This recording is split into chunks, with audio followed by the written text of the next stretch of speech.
Well, hi, everybody. Welcome to Toolkit Tuesday. Hope your new year's off to a good start. And I'm super excited about today's show and our wonderful guest. I'd like to introduce you to Laurel Miller with Seamless Events out of Portland, Oregon. And Laurel and I have had the opportunity to work together, her production company and our team, to work on a digital conference early last year. And I'm just super excited to have an AV Pro here to share with us kind of what's happening in her world. And Laurel, tell us a little bit about Seamless Events and kind of your journey into event planning and event services. Absolutely. So Seamless is an audiovisual services provider historically for in-person events.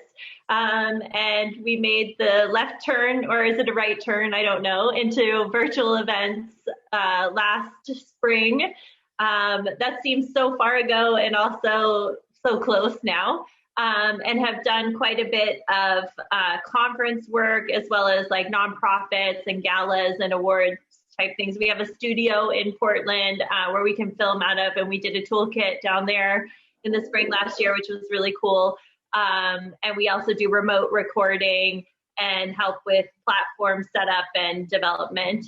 So yeah, we've jumped in with both feet into the virtual world.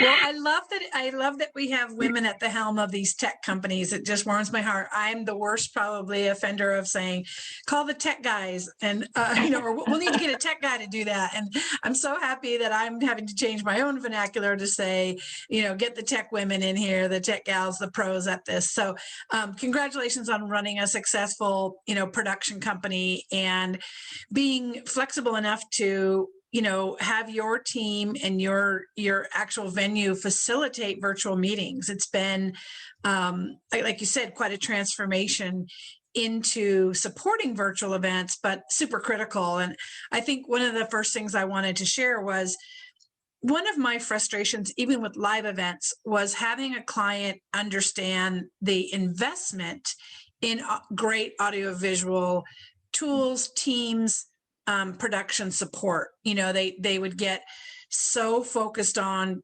chicken or steak, and I would think, they're not coming for the chicken. You'll hear it if it's not good. You want to pick a good menu, but where you don't want to cut corners is on what people see and hear. I had clients over 30 years of doing this where they would invest $10,000 into having a super highly visible keynote, and yet not want to pay for a stage wash to properly light the speaker. And it was like this, voice coming out of this black void. So talk to me a little bit about why it's so important for event planners that are doing virtual events to make an investment in sight and sound. Yeah, I think it's funny to hear you talk about your experience with audiovisual and how sometimes it's hard to connect the dots on what the value is. And we certainly see that, technology and equipment are sometimes hard to understand. They're a bit of an unknown, particularly with clients. And so it's pretty hard sometimes to explain what you're actually getting.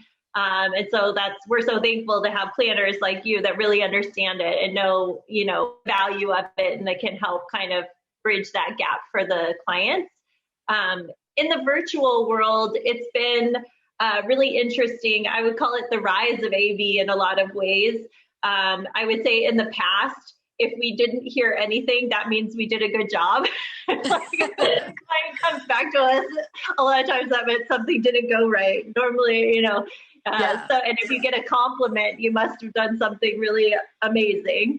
And so in the virtual world, we're so much more front and center, and some are acting as the venue. And so, the main point of contact for the client. And so really investing in not just the gear and the equipment to make the end product look good, but in a team that you feel like you can rely on and that you have a good rapport with and you feel like understands your event is going to pay off hugely.